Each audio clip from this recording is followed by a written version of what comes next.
Hello students, कैसे हैं आप लोग। चलिए तो आज हम बात कर रहे हैं मॉड्यूल 9 के बारे में। ठीक है, तो अब तक इस चैप्टर में मॉड्यूल 8 कंप्लीट हो चुके हैं। आप उसको रिवाइज कर लें अच्छे तरीके से और ये चैप्टर समाप्ति की ओर जा रहा है। ठीक है समाप्ति को होना ही है, फिर नया चैप्टर स्टार्ट करेंगे और मुझे उम्मीद है कि बढ़िया तरीके से एकदम बढ़िया मस्त तैयारी चल रही होगी। ठीक है, नोट्स आपको पीडीएफ मिल ही रही है। तो चलिए अब हम बात कर रहे हैं, पिछले मॉड्यूल में हमने बात की थी हृदय की बाहरी संरचना और आंतरिक संरचना के बारे में। ठीक है, तो हृदय में 3 स्तर भी पाए जाते हैं।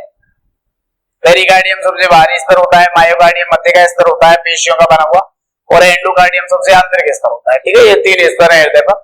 और उसके बाद में फिर हमने हृदय की आंतरिक संरचना पढ़ाई थी आपको, और अब पढ़ेंगे हम हृदय की कार्य प्रणाली के बारे में। ठीक है, यानी हृदय किस तरीके से कार्य करता है। तो हम अब चर्चा करने जा रहे हैं हृदय की कार्य प्रणाली।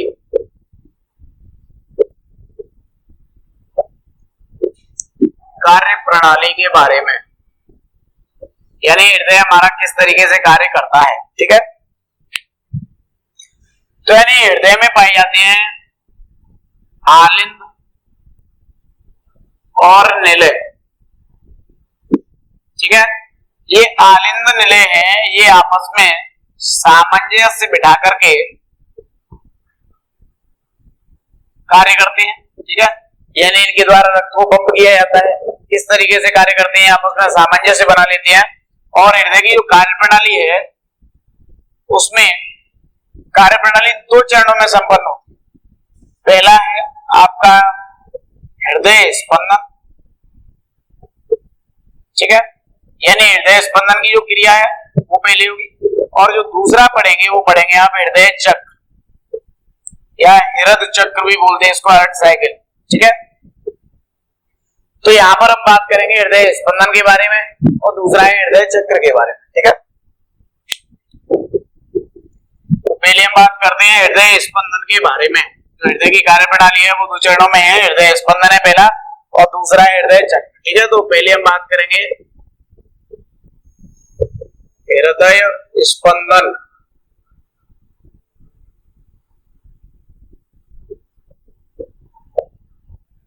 देखिए हृदय स्पंदन क्या है।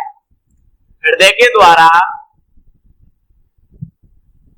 रक्त को पंप करने की क्रिया, यानी पंप करने की क्रिया जो है, ठीक है, पंप करने की क्रिया को ही हम कहते हैं हृदय स्पंदन। ठीक है, हृदय द्वारा रक्त को धमनियों में आगे पंप करने की जो क्रिया है उसे हम हृदय स्पंदन कहते हैं। ठीक है, तो हृदय स्पंदन की जो क्रिया है वो किस तरीके से संपन्न होती है ये आपको देखना है। हमारे हृदय में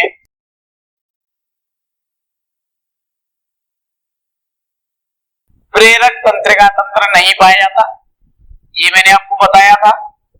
प्रेरक तंत्रिका तंत्र नहीं पाया जाता है, ये आपको मैंने बताया था। ठीक है, यानी स्वायत्त शासी तंत्रिका तंत्र कुछ तंतु होते हैं, तो प्रेरक तंत्रिका तंत्र नहीं होता है। हमारा हृदय स्वयं उद्दीपित होता है।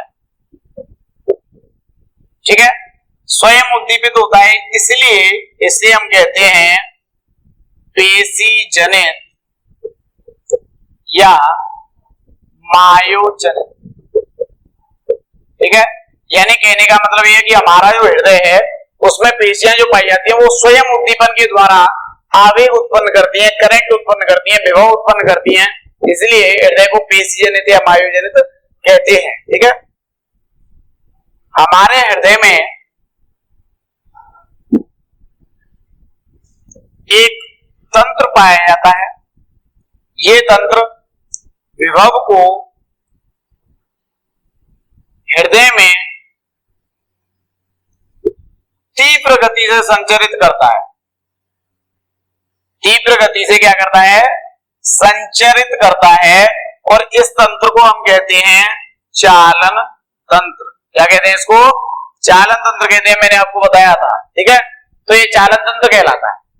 हमारे हृदय में एक ऐसा तंत्र पाया जाता है जो विभव को हृदय में तीव्र गति से संचरित करता है, इस तंत्र को हम चालन तंत्र कहते हैं। ठीक है, इसका निर्माण किससे होता है ये भी मैंने आपको बताया था।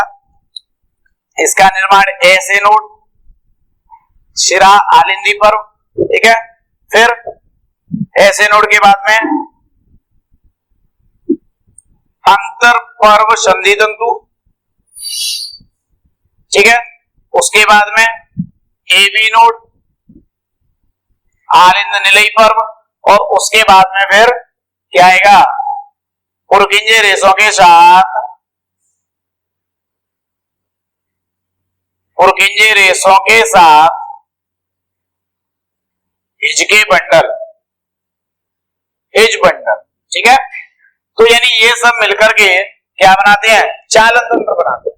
चालन तंत्र का जो निर्माण होता है वो यानी आपका ऐसे नोड, अंतर्निलयी पर्व संधि तंतु, एबी नोड और पुरकिंजे रेशों के साथ में हिज बंडल मिलकर के चालन तंत्र का निर्माण करते हैं, ठीक है। चालन तंत्र का मतलब क्या है, यानी जो आवेग है वो किस क्रम में जाएगा। तो आवेग सबसे पहले ऐसे नोड को उत्पन्न करेगा, फिर अंतर पर्व संधि तंतुओं में जाएगा, फिर एबी नोड में पहुंचेगा और एबी नोड से आगे पुरकिंजे रेशों के साथ में हिज बंडल में ट्रांसफर किया जाएगा, ठीक है। अब देखिए जो ऐसे नोड होता है ये पेशियों का बना हुआ होता है, ठीक है। पेशियों का बना हुआ है, इसमें संकुचन नहीं होता, संकुचनशीलता नहीं पाई जाती है इसमें। इसकी जो पेशियां हैं ये विभव उत्पन्न करता है, ठीक है। इसके द्वारा करंट यानी विभव उत्पन्न किया जाएगा।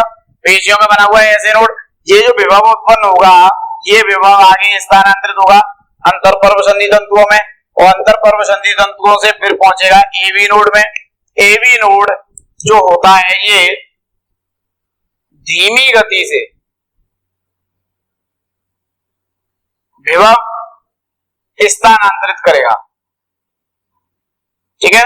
यानी इसके द्वारा धीमी गति से विभव का स्थानांतरण होगा।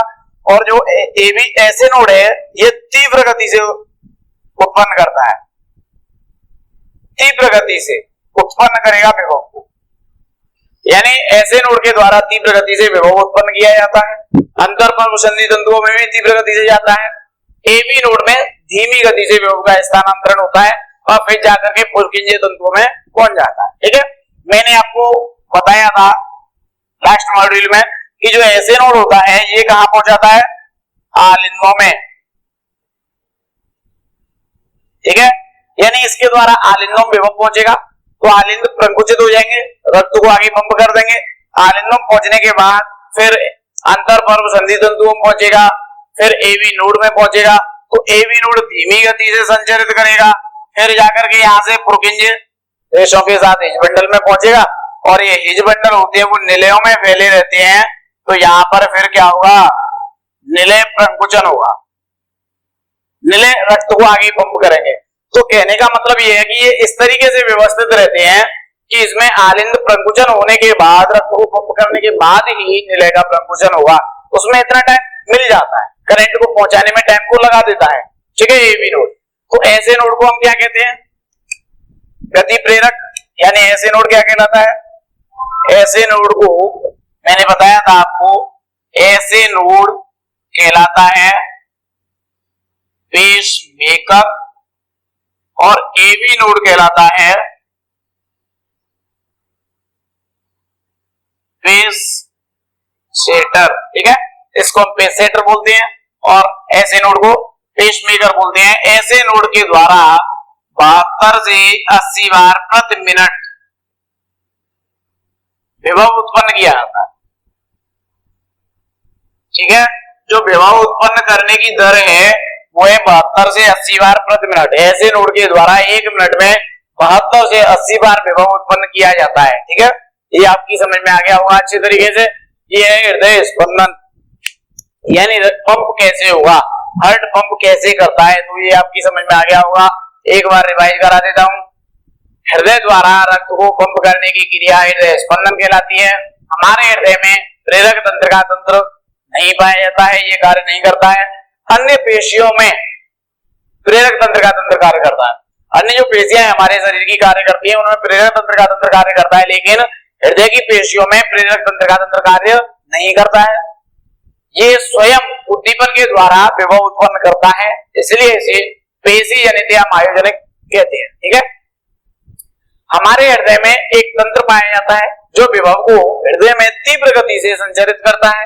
ठीक है, जिसे हम कहते हैं चालन तंत्र।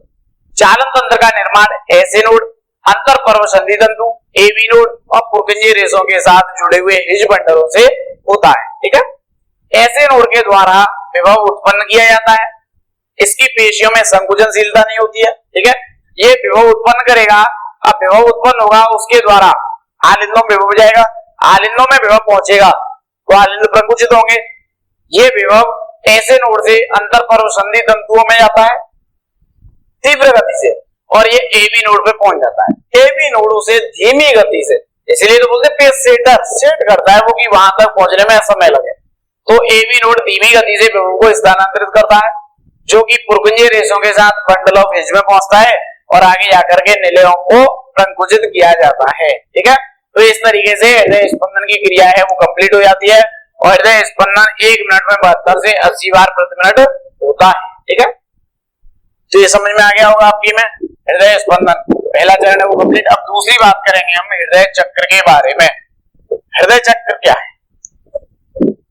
वो भी सिंपल है एकदम, यानी हृदय चक्र में हृदय किस तरीके से रक्त को आलिंद कब पंप करते हैं, निलय कब पंप करते हैं, रक्त आलिंद में कब आता है और निलय में कब आता है, ये आपको उसमें देखना है। ठीक है, कंपटीशन में पूछा जाता है पेसमेकर किसे कहते हैं, पेस सेटर किसे कहते हैं, तो ये आपको मैंने बता दिया है और आपको याद रखना है। ठीक है, बहुत ही सिंपल है।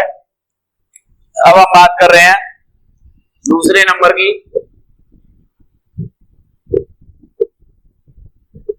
हृदय चक्र। ठीक है, यहाँ पर चक्कर चलेगा। चक्कर किसका चलेगा? हृदय का। ठीक है, हार्ट साइकिल हृदय चक्र, यानी हृदय किस तरीके से रक्त को पंप करेगा वो देखना है आपको। हृदय चक्र किसे कहते हैं? एक हृदय स्पंदन, ठीक है, से दूसरे हृदय स्पंदन,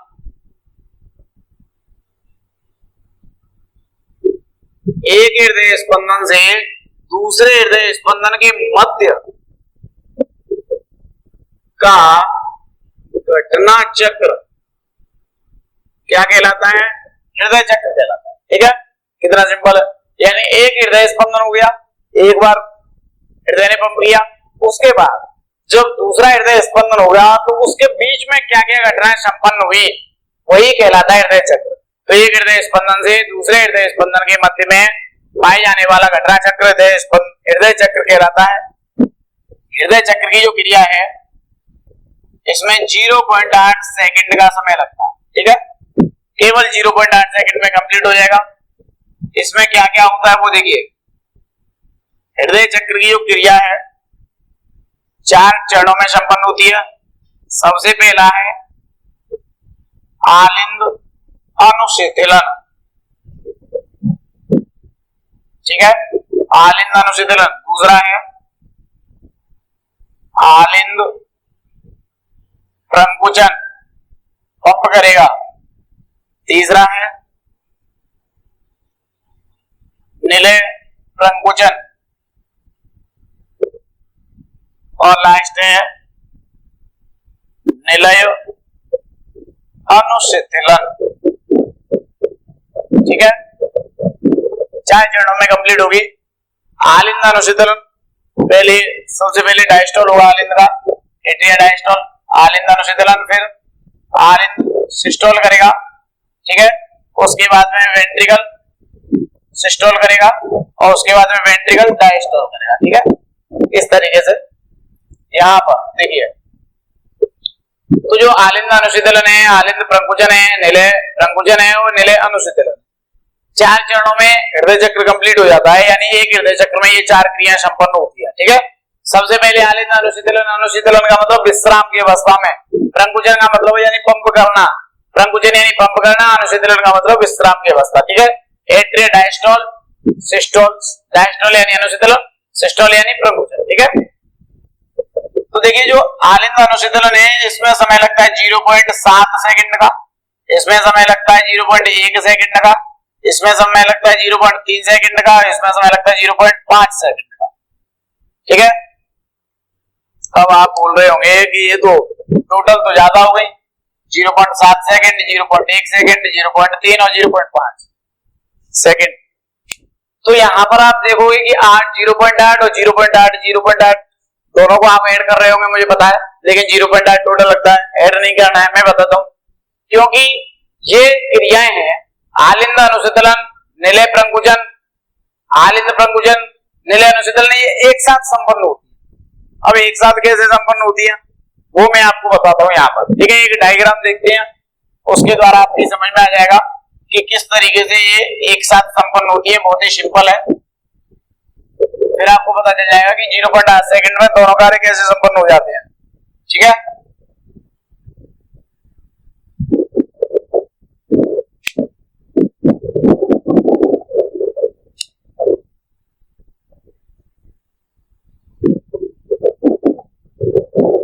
देखिए ये हृदय चक्र समझ रहे हैं हम यहाँ पर।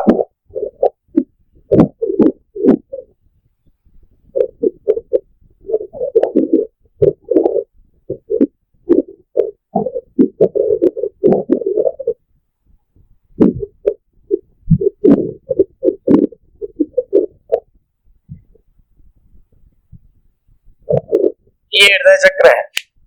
अब किस तरीके से वो देगा, सबसे पहले 0.1 सेकंड यहां से हमने स्टार्ट किया। ठीक है, 0.2, 0.3, 0.4, 0.5, 0.6, 0.7 और यहां पर कंप्लीट हो गया 0.8। ठीक है, हमने 0.8 सेकंड ले लिए। अब 0.8 सेकंड में अब किस तरीके से होगा वो देखिए। यहां पर मैंने आपको बताया था अभी, सबसे पहले एट्रियल डायस्टोल होगा, आलिंद अनुशीतलन, इसमें 0.7 सेकंड का समय लगेगा। फिर एट्रियल सिस्टोल होगा, आलिंद प्रंकुचन करेगा, इसमें केवल 0.1 सेकंड लगता है। फिर वेंट्रिकल सिस्टोल यानी निलय प्रंकुचन, इसमें 0.3 सेकंड लगते हैं। ठीक है, और दूसरा है वेंट्रिकल डायस्टोल, इसमें 0.5 सेकंड का समय लगता है। अब देखिए सबसे पहले क्या है, एट्रियल डायस्टोल 0.7 सेकंड तक ये विश्राम की अवस्था में रहेगा।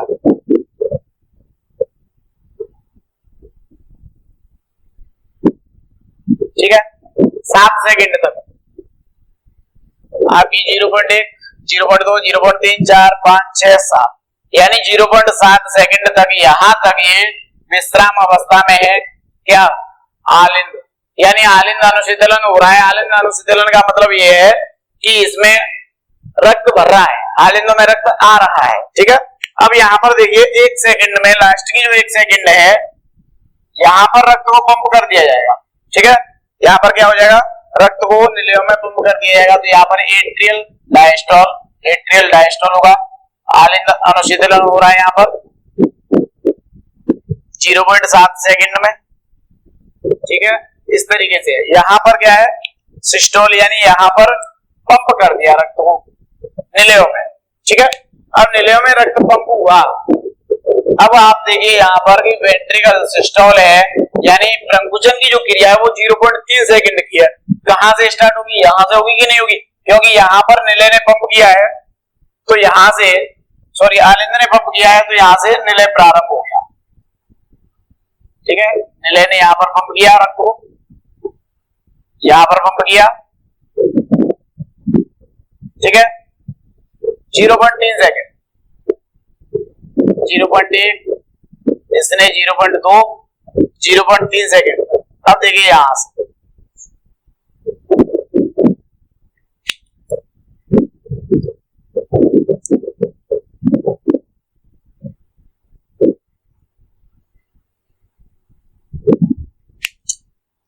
0.4, 5, 6, 7 और 8।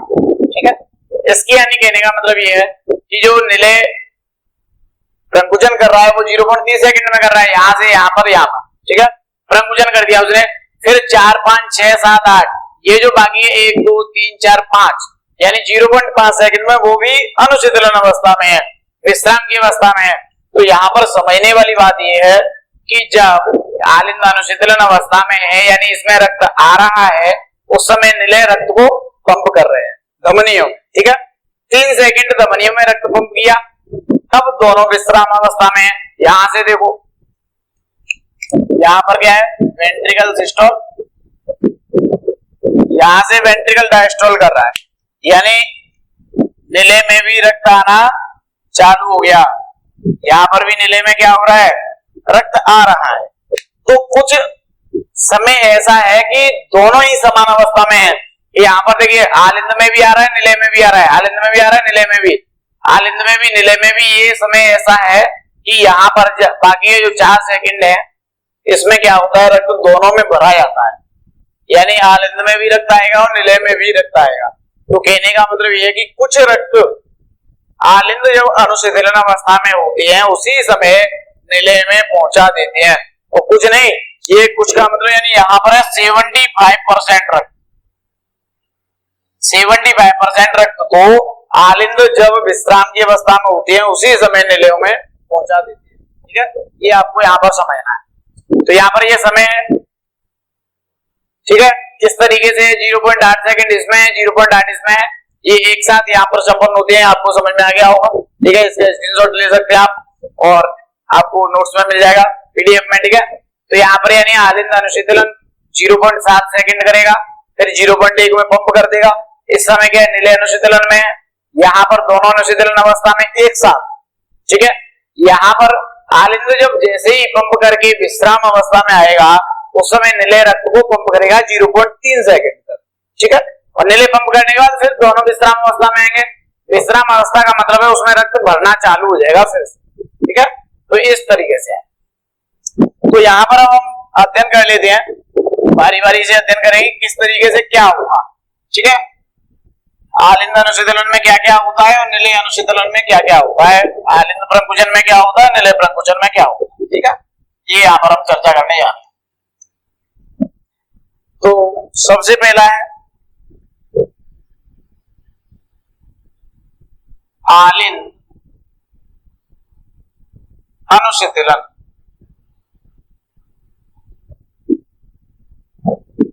आलिंद अनुशीतलन क्या है? आलिंद का विश्राम की अवस्था में होना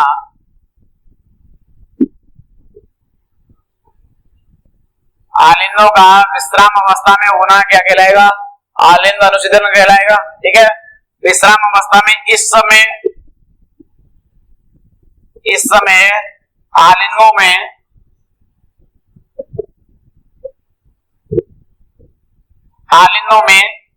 रक्त आएगा, ठीक है।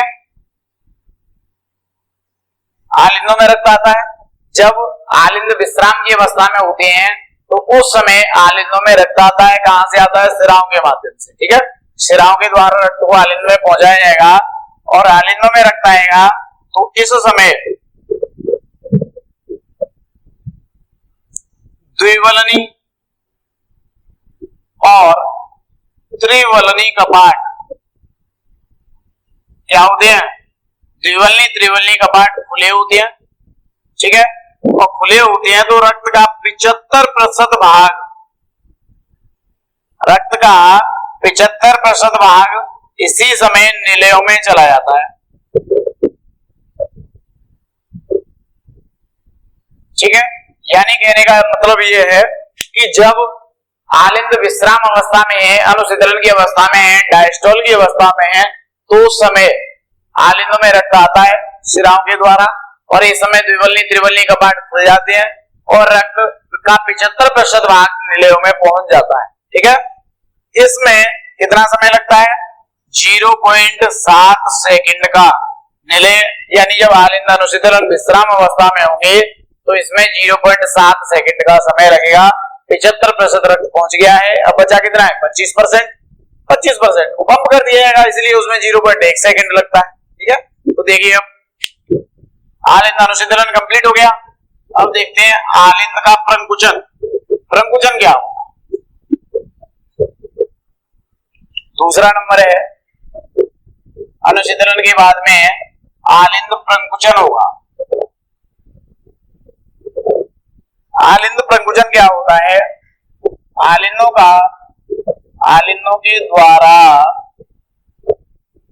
रक्त को पंप करना, आलिंदों के द्वारा रक्त को पंप करने की जो क्रिया है उसे हम कहते हैं आलिंद प्रंकुचन।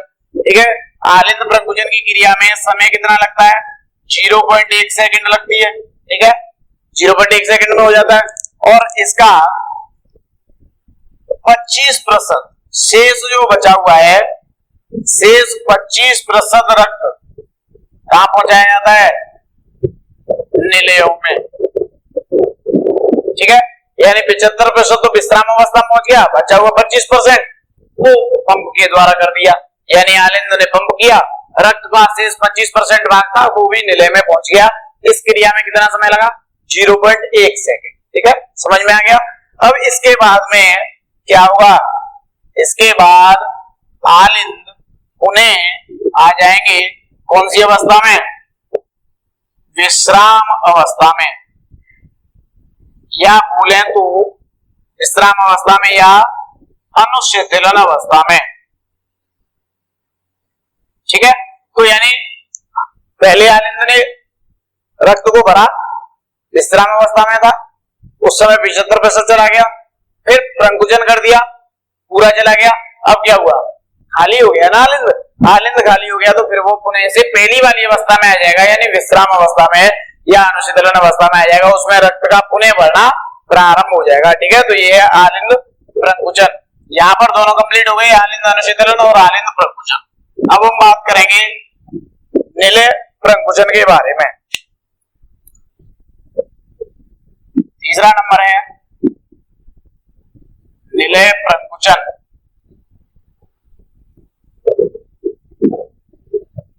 निलय प्रंकुचन क्या है? परिभाषा तो वही है, आपको जो बता दिया मैंने, यानी निलयों के द्वारा रक्त को पंप करना। रक्त को पंप करना क्या कहलाएगा? निलय प्रंकुचन में कहलाएगा। आलिंदों के द्वारा रक्त पंप करना आलिंद प्रंकुचन, निलयों के द्वारा रक्त पंप करना निलय प्रंकुचन। ठीक है, निलय प्रंकुचन की क्रिया में समय लगता है 0.3 सेकंड का। ठीक है, यानी निलयों के द्वारा रक्त को आगे पंप किया जाएगा। अब आगे पंप किया जाएगा तो आलिंद में विपरीत रक्त नहीं चला जाए, इसके लिए इस समय क्या होगा? द्विवलनी और त्रिवलनी कपाट, द्विवलनी त्रिवलनी कपाट क्या होंगे? बंद हो जाएंगे। पहले खुले हुए थे, अब निलय पंप कर रहा है रक्त को, तो आलिंद में विपरीत ना जाए, तो इस समय द्विवलनी त्रिवलनी कपाट बंद हो जाएंगे। मैंने आपको इस तरीके से समझाया था, यहाँ पर द्विवलनी त्रिवलनी कपाट होते हैं। ठीक है, तो इधर त्रिवलनी कपाट है और इधर द्विवलनी कपाट है, तो ये इस समय बंद हो जाएंगे, जिससे निलयों में से रक्त को आगे पंप किया जाएगा। ठीक है, तो यहाँ पर द्विवलनी और त्रिवलनी कपाट बंद हो जाते हैं और रक्त को पंप किया जा रहा है, तो रक्त कहाँ जाएगा? धमनियों में। तो धमनियों के निकास द्वार पर जो कपाट है, कौन से कपाट है निकास द्वार पर? अर्धचंद्राकार कपाट, सेमी ल्यूनर वाल्व।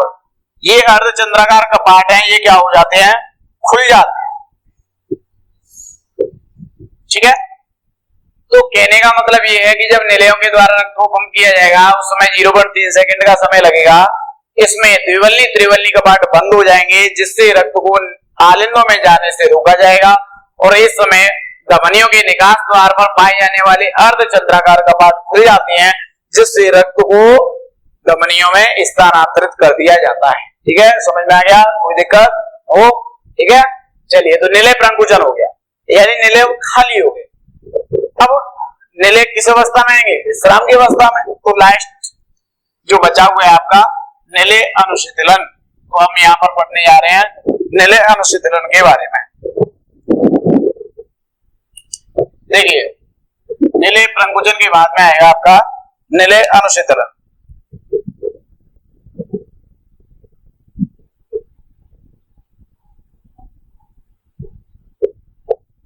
निलय अनुशीतलन क्या होगा?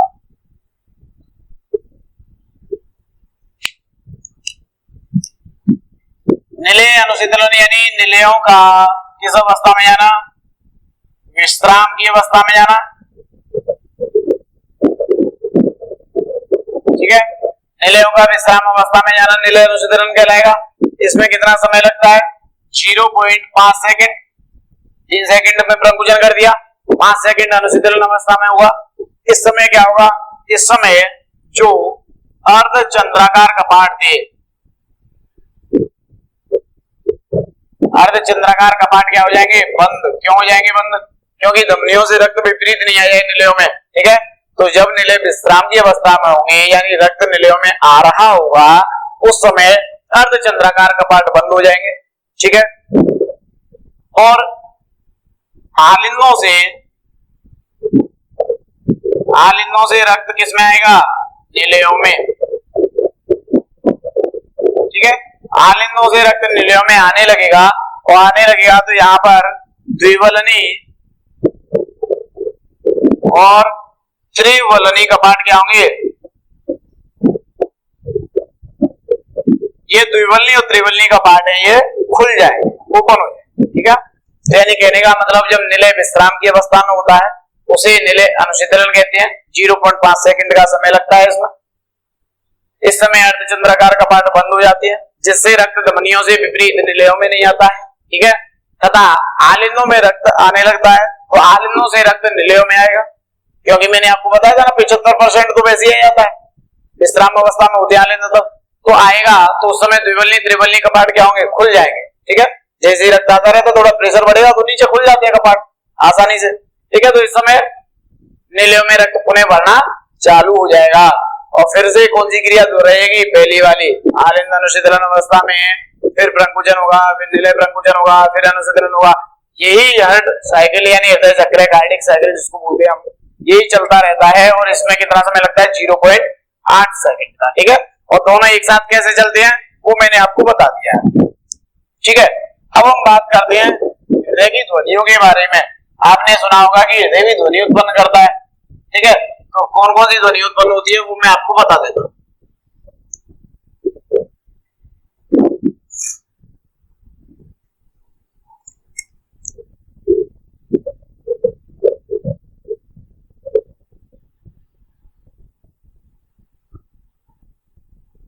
हृदय ध्वनिया यानी ये हृदय के द्वारा जो ध्वनि उत्पन्न होती है, तो वो ध्वनि है, उन्हें हम हृदय ध्वनि कहते हैं। इसमें दो प्रकार की ध्वनि उत्पन्न होती है, ठीक है। पहली तो द्विवलनी और त्रिवलनी। द्विवलनी और त्रिवलनी कपाट है, इनके बंद होने पर ध्वनि उत्पन्न होती है, ठीक है। इसे हम कहते हैं लव, लव की ध्वनि उत्पन्न होती है, ठीक है। द्विवलनी और त्रिवलनी कपाट के बंद होने पर लव की ध्वनि उत्पन्न होती है। और जो अर्धचंद्राकार कपाट हैं,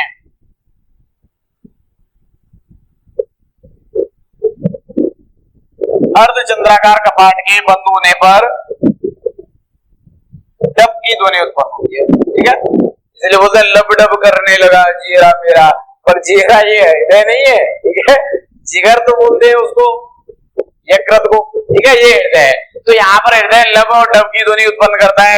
याद रखना है आपको कि लब की ध्वनि का उत्पन्न होती है, द्विवलनी त्रिवलनी कपाट जब बंद होंगे तो उसमें लब की ध्वनि उत्पन्न होगी, ठीक है। इसलिए तो किसी से लव प्रेम प्यार में क्या भेज देते हैं? हृदय का साइन, ठीक है। तो ये लव यहाँ पर ध्वनि उत्पन्न होती है। और अर्धचंद्राकार कपाट बंद होंगे तो डब की ध्वनि उत्पन्न होगी, ठीक है। तो यहाँ पर दो प्रकार की ध्वनि हमारा हृदय उत्पन्न करता है। और इसके बाद में हम आगे चर्चा करेंगे नेक्स्ट मॉड्यूल में। आज की कहानी यहीं तक, नमस्कार।